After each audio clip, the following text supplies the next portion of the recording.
জয় শ্রীকৃষ্ণ। নমস্কার, স্বাগত বাংলা গীতা ধারাবাহিক প্রথম পর্বে। আজ শুরু করছি শ্রীমদ্ ভগবদ্গীতা, এক অপার জ্ঞানের সাগর, যে পথ দেখায় আত্মজ্ঞান, কর্তব্যবোধ এবং মুক্তি। এই প্রথম অধ্যায় অর্জুন বিষাদ যোগ, এখানে কুরুক্ষেত্রের যুদ্ধক্ষেত্রে দাঁড়িয়ে অর্জুনের মানসিক দ্বিধা ও বিষাদ চিত্র প্রকাশ পায়। আমরা শুনব তার বাংলা অনুবাদ এবং গভীর ব্যাখ্যা। চলুন মহর্ষি বেদব্যাসের ঐশ্বরিক বাণী দিয়ে শুরু করি আমাদের আধ্যাত্মিক যাত্রা। জয় শ্রীকৃষ্ণ। ধৃতরাষ্ট্র উবাচ। ধৃতরাষ্ট্র জিজ্ঞেস করলেন, হে সঞ্জয়, ধর্মক্ষেত্রে যুদ্ধ করার মানুষের সমবেত হয়ে আমার পুত্র এবং পাণ্ডব পুত্রেরা তারপর কি করল? সঞ্জয় উবাচ।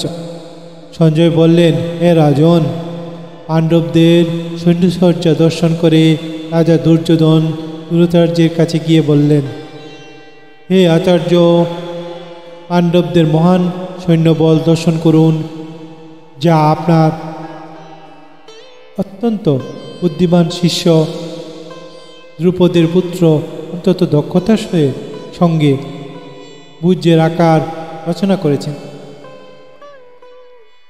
সেই সমস্ত সেনাদের মধ্যে অনেকে ভীম ও অর্জুনের মতো বীর ধনুর্ধারীও রয়েছে এবং যুযোধন ও দ্রুপদের মতো মহান যোদ্ধা রয়েছেন, যেখানে দৃষ্টকেতু, চেকিতান, কাশীরাজ, পুরুজ্জি, কুন্তিভোজ ও শৈব্যের মতো অন্তত বলবান যোদ্ধারও রয়েছেন। সেখানে রয়েছেন বলবান যুধামন্যু, প্রবল পরাক্রমশালী উত্তম মৌজ, সুভদ্রার পুত্র এবং দ্রৌপদীর পুত্রগণ। এই সব যোদ্ধারা সকলেই একজন মহারথী। হে দ্বিজোত্তম, আমার পক্ষে সেই সমস্ত বিশিষ্ট সেনাদের সামরিক শক্তি পরিচালনার জন্য রয়েছেন। আপনার অবগতির জন্য আমি তাদের সম্বন্ধে বলছি। যেখানে রয়েছেন আপনার মতোই ব্যক্তিত্বশালী ভীষ্ম, কর্ণ, কৃপা, অশ্বত্থামা, বিকর্ণ ও সোমদত্তের পুত্র ভূরিশ্রবা, যারা সর্বদা সংগ্রামে বিজয়ী হয়ে থাকেন। এছাড়া আরও বহু সেনানায়ক রয়েছেন, যারা আমার জন্য তাদের জীবন ত্যাগ করতে প্রস্তুত। তারা সকলেই নানা প্রকার অস্ত্রসজ্জে সজ্জিত এবং তাহারা সকলেই সামরিক বিজ্ঞানে বিশারদ। আমাদের সৈন্যবল অপরিমিত এবং আমরা পিতামহ ভীষ্মের দ্বারা পূর্ণ রূপে সুরক্ষিত, কিন্তু ভীষ্মের দ্বারা সতর্কভাবে সুরক্ষিত পাণ্ডবদের শক্তি সীমিত। এখন আপনারা সকলে সৈন্যগৃহে প্রবেশপথের নিজ নিজ গুরুত্বপূর্ণ স্থানে স্থিত হয়ে পিতামহ ভীষ্মকে সর্বোত্তভাবে সাহায্য প্রদান করুন। তখন কুরুবংশের বৃদ্ধ পিতামহ ভীষ্ম দুর্যোধনের হর্ষ উৎপাদনের জন্য সিংহের গর্জনের মতো অতি উচ্চনাদ দিয়ে তাহার শঙ্খ বাজালেন। তারপর শঙ্খ, হেরি, প্রণব, আনক, ঢাক, গুমুক, সিংহাসমূহ হঠাৎ একত্রে ধ্বনিত হয়ে এক প্রবল শব্দের সৃষ্টি হল। অন্যদিকে শ্বেত অশ্বযুক্ত এক দিব্যরথে স্থিত শ্রীকৃষ্ণ ও অর্জুন উভয়ই তাদের দিব্য শঙ্খ বাজালেন। তখন শ্রীকৃষ্ণের পঞ্চজন নামে এক শঙ্খ বাজালেন, অর্জুন বাজালেন তার দেবদত্ত নামক শঙ্খ এবং বিপুল ভোজনপ্রিয় ও ভীমকর্মা ভীমসেন বাজালেন উড্র নামক তাহার ভয়ঙ্কর শঙ্খ। কুন্তিপুত্র মহারাজ যুধিষ্ঠির অনন্ত বিজয় নামক শঙ্খ বাজালেন এবং নকুল এবং সহদেব বাজালেন সুমগ ও পুষ্পক নামক শঙ্খ। হেমরাজ তখন মহান ধনুর্ধর কাশীরাজ প্রবল যোদ্ধা শ্রীখণ্ডী কৃষ্ণ বিরাট অপরাজিত সাত্বিক দ্রুপদ দ্রৌপদী পুত্রগণ সুভদ্রার মহাবলবান পুত্র এবং অন্য সকলে তাদের নিজ নিজ পৃথক শঙ্খ বাজালেন। শঙ্খ নিনাদের সেই প্রচণ্ড শব্দে আকাশ এবং পৃথিবী প্রতিদ্বন্দ্ব করে ধৃতরাষ্ট্রের পুত্রদের হৃদয় বিতাড়িত করতে লাগল। সে সময় পাণ্ডবপুত্র অর্জুন হনুমান চিহ্নিত পতাকা শোভিত রথে প্রতিষ্ঠিত হয়ে তাহার ধনুক তুলে নিয়ে স্বর নিক্ষেপ করতে প্রস্তুত হলেন। হে ধৃতরাষ্ট্র, হে মহারাজ ধৃতরাষ্ট্র, পুত্রদের সমরসজ্জা বিন্যস্ত দেখে অর্জুন তখন শ্রীকৃষ্ণকে তার কথাগুলি বললেন। অর্জুন বললেন, হে অচ্যুত, তুমি উভয় পক্ষের সৈন্যদের মাঝখানে আমার রথ স্থাপন করো, যাতে আমি দেখতে পারি যুদ্ধ করার অভিলাষে কারা এখানে এসেছে এবং এই মহাসংগ্রামে আমাকে কাদের সঙ্গে যুক্ত করতে হবে। ধৃতরাষ্ট্রের দুর্বুদ্ধি সম্পন্ন পুত্রকে সন্তুষ্ট করার বাসনা করে যারা এখানে যুদ্ধ করতে এসেছেন তাদের আমি দেখতে চাই। সঞ্জয় বলেন, ভরত বংশধর অর্জুন কর্তৃক এভাবে আদিষ্ট হয়ে শ্রীকৃষ্ণ অতি উত্তম রথটি চালিয়ে নিয়ে উভয় পক্ষের সৈন্যদের মাঝখানে রাখলেন।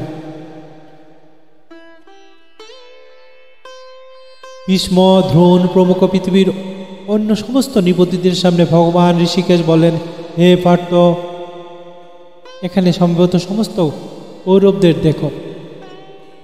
তখন অর্জুন উভয় পক্ষের সেনাদলের মধ্যে পিতৃব্য, পিতামহ, আচার্য, আতুল, ভ্রাতা, পুত্র, পৌত্র, শ্বশুর, মিত্র এবং আকাঙ্ক্ষীদের উপস্থিতি দেখতে পেলেন। তখন কুন্তীপুত্র অর্জুন সকল রকমের বন্ধু আত্মীয় স্বজনদের যুদ্ধক্ষেত্রে উপস্থিত দেখে তখন তিনি অন্তত কৃপাবিষ্ট ও বিষণ্ণ হয়ে বললেন। অর্জুন বললেন, হে প্রিয়বর কৃষ্ণ, আমার সমস্ত বন্ধু বান্ধব ও আত্মীয় স্বজনদের এভাবে যুদ্ধবলেসী হয়ে আমার সামনে অবস্থান করতে দেখে আমার অঙ্গ প্রত্যঙ্গ অবশ হচ্ছে এবং মুখ শুষ্ক হয়ে উঠছে। আমার সর্বশরীর কম্পিত ও রোমাঞ্চিত হচ্ছে। আমার হাত থেকে গণ্ডি খসে পড়ছে এবং ত্বক যেন জ্বলে যাচ্ছে। হে কেশব, আমি এখন আর স্থির থাকতে পারছি না। আমি আত্মবিস্মৃত হচ্ছি এবং আমার চিত্ত উদ্ভ্রান্ত হচ্ছে। হে কেশী, দানব হন্তা শ্রীকৃষ্ণ, আমি কেবল অমঙ্গল সূচক লক্ষণসমূহ দর্শন করছি। হে কৃষ্ণ, যুদ্ধে আত্মীয় স্বজনদের নিধন করা শ্রেয়স্কর দেখছি না।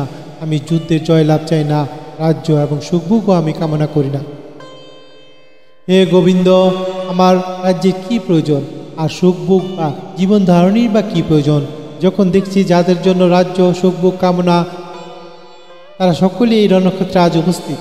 হে মধুসূদন, যখন আচার্য, পিতৃব্য, পুত্র, পিতামহ, মাতুল, শ্বশুর, পৌত্র, শালক, আত্মীয়স্বজন সকলেই প্রাণ ও ধনাদির আশা পরিত্যাগ করে আমার সামনে যুদ্ধের উপস্থিত হয়েছেন, তখন তারা আমাকে বধ করলেও আমি তাদের হত্যা করতে চাইব কেন? যে সমস্ত জীব প্রতিপালক জনার্দন পৃথিবীর তো কথাই নেই, এমনকি সমগ্র ত্রিভুবনের বিনিময়েও আমি যুদ্ধ করতে প্রস্তুত নয়। ধৃতরাষ্ট্রের পুত্রদের নিধন করে কি সন্তোষ আমার লাভ করতে পারব? এ ধরনের আততায়ীদের বধ করলে মহাপাপ আমাদের আচ্ছন্ন করবে। সুতরাং বন্ধু বান্ধব সহ ধৃতরাষ্ট্রের পুত্রদের সংহার করা আমার পক্ষে অবশ্যই উচিত হবে না। হে মাধব, লক্ষ্মীপতি শ্রীকৃষ্ণ, আত্মীয় স্বজনদের হত্যা করে আমাদের কি লাভ হবে, আর তা থেকে আমরা কেমন করে সুখী হব? হে জনার্দন, যদিও এরা রাজ্য লাভের অনুভূতি হয়ে কুলক্ষয়জনিত দোষ, মিত্র দোষ নিমিত্ত পাপ লক্ষ্য করছে না, কিন্তু আমার কুলক্ষয়জনিত দোষ লক্ষ্য করেও এই পাপ কর্মে কেন প্রযুক্ত হব? কুলক্ষয় হলেও সনাতন কুলধর্ম বিনষ্ট হয় এবং তাহলে সমগ্র বংশ অধর্মে অভিভূত হয়। হে কৃষ্ণ, কুল অধর্মের দ্বারা অভিভূত হয়ে কুলবধূগণ বেবিচারে প্রবৃত্ত হয় এবং হে কুল শাস্ত্রী অসচ্চরিত্রা হলে অবাঞ্ছিতা প্রজাতির উৎপন্ন হয়। বর্ণসংকর উৎপাদন বৃদ্ধি হলে কুল ও কুলঘাত করে নরকগামী হয়। সেই কুলের পিণ্ডদান ও তর্পণাদির লোপ পাওয়ার ফলে তাদের পিতৃপুরুষেরাও নাকি নরকে অধঃপতিত হয়। যারা বংশ ঐতিহ্য নষ্ট করে এবং তার ফলে অবাঞ্ছিত সন্তানাদি সৃষ্টি করে, তাদের কুকর্মজনিত দোষের ফলে সর্বপ্রকার জাতির উন্নয়ন প্রকল্প ও বংশের কল্যাণ ধর্ম উচ্ছন্নে যায়। হে জনার্দন, আমি পরাক্রমে শুনেছি যে যাদের কুলধর্ম বিনষ্ট হয়েছে তাদের নিয়তি নরকে বাস করতে হয়। হায়, কি আশ্চর্যের বিষয় যে আমার রাজ্যসুখের লোভে স্বজনদের হত্যা করতে উদ্যত হয়ে মহাপাপ করতে সংকল্পবদ্ধ হয়েছি। প্রতিরোধ রহিত ও নিরস্ত্র অবস্থায় আমাকে যদি শাস্ত্রধারী ধৃতরাষ্ট্রের পুত্ররা যুদ্ধে বধ করে তাহলেও আমার অধিকতর মঙ্গলই হবে। সঞ্জয় বললেন, রণক্ষেত্রে এই কথা বলে অর্জুন তার ধনুর্বাণ ত্যাগ করে সুখে ভারাক্রান্ত চিত্তে রথপুরী উপবেশন করলেন। সমাপ্ত। আজকের পর্বে আমরা জানলাম কিভাবে অর্জুনের মনে জন্ম নেয় সংশয়, দ্বন্দ্ব ও অস্থিরতা। একটি যুদ্ধের মাঝখানে দাঁড়িয়ে যে আত্মসংঘাত শুরু হয় তাই হলো অর্জুনের বিষাদযুগ। সামনে আসছে কৃষ্ণের মহার উপদেশ, কর্মযুগ, ভক্তিযোগ, জ্ঞানযোগ, যা আমাদের জীবনের প্রতিটি বাক্যে অলকবর্তিত হয়ে উঠতে পারে। যদি এই ভিডিওটি আপনার ভালো লাগে থাকে তবে লাইক, শেয়ার ও সাবস্ক্রাইব করুন আমাদের চ্যানেল। আগামী পর্বে দ্বিতীয় অধ্যায়ে সাংখ্যযুগ, যেখানে শুরু হয় শ্রীকৃষ্ণের মহান বাণী। সবাইকে প্রণাম জানিয়ে শেষ করছি। জয় শ্রীকৃষ্ণ। ভিডিওটি অনেকক্ষণ ধরে দেখার জন্য সবাইকে অসংখ্য ধন্যবাদ। দয়া করে চ্যানেলটি লাইক, শেয়ার ও সাবস্ক্রাইব করবেন। আপনার মতামত কমেন্ট বক্সে জানাবেন। সবাই ভালো থাকবেন।